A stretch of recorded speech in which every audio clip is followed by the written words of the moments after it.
Salut à tous, c'est Adrien. Aujourd'hui je déballe un clone du Samsung Galaxy Note 9. Il m'arrive tout droit de Chine et m'a coûté seulement 100€, frais de port inclus. J'ai opté pour la version 1Go de RAM et 16Go de ROM, avec en option une carte microSD de 32Go. Pour ceux qui sont là par hasard, sachez que je réalise des vidéos dans le domaine high-tech. N'hésitez pas à vous abonner, c'est complètement gratuit. C'est parti pour le déballage et j'aime autant vous dire que j'ai hâte de voir ce que nous réserve le colis. Première surprise, la boîte ne ressemble pas du tout à la boîte du Samsung Galaxy Note 9. Elle ressemble plutôt à celle du Galaxy Note 8. Voilà qui pourrait vous alerter si vous décidez d'acheter un smartphone sur le Bon Coin par exemple. En effet, certains vendeurs n'hésitent pas à vendre des contrefaçons au prix des téléphones neufs et originaux. Je vous suggère donc de faire très attention. À l'intérieur de la boîte, nous retrouvons d'abord un petit carton sur lequel se trouve le trombone d'éjection du tiroir SIM. À l'intérieur de celui-ci, la notice d'utilisation qui se révèle être celui du Galaxy Note 8. Voilà qui pourrait aussi vous alerter en cas d'achat. Ensuite, le téléphone, il est recouvert d'un blister qui n'est pas du tout un original. J'ai choisi le Note 9 en noir et à première vue, il est plutôt sympa. Pour compléter la boîte, le vendeur fournit le téléphone avec une coque en silicone translucide et ça c'est top. Le câble de recharge est un USB type C. Quant au chargeur fourni avec, je vous déconseille fortement de l'utiliser. Depuis le Galaxy S8, Samsung fournit avec un kit main libre AKG. Et figurez-vous que le clone le propose aussi. Évidemment c'est une réplique, mais ils ont vraiment poussé le détail. C'est parti, on enlève les protections, on dévoile l'écran, on allume la bête et on configure l'appareil. A première vue, les bordures noires en haut et en bas sont beaucoup plus épaisses que sur l'original.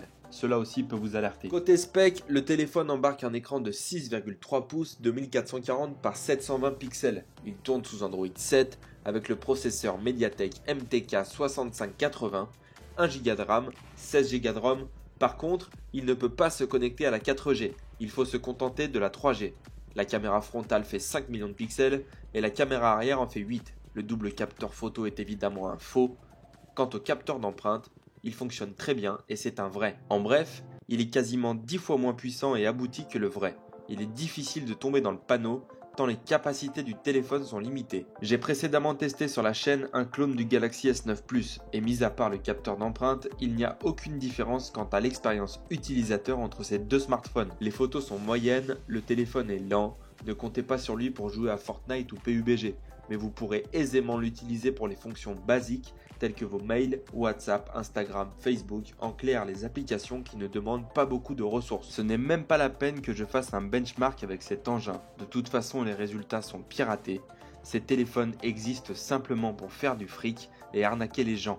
Je ne vous conseille pas du tout d'acheter ce genre de smartphone, vous ne pourrez qu'en être déçu.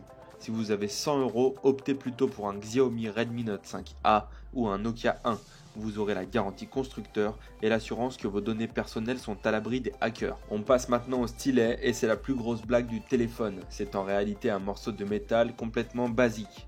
Alors oui, il réagit avec l'écran et fonctionne à peu près, mais les boutons incrustés sont des faux et ne rêvez même pas à la connectivité Bluetooth. Au final, nous avons un téléphone qui ressemble à s'y méprendre à l'original. Il est plutôt réactif, tout en métal, noir laqué, l'écran est joli, l'USB type C est présent.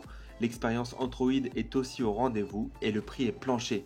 Moins de 100€, alors imaginez si ces entreprises qui fabriquent ces appareils se mettaient à créer leur design et à retravailler les perfs.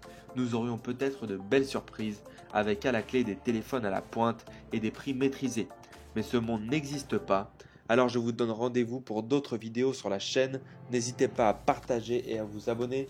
Un petit pouce bleu, ça fait toujours plaisir. Et je vous dis à bientôt pour d'autres tests high-tech.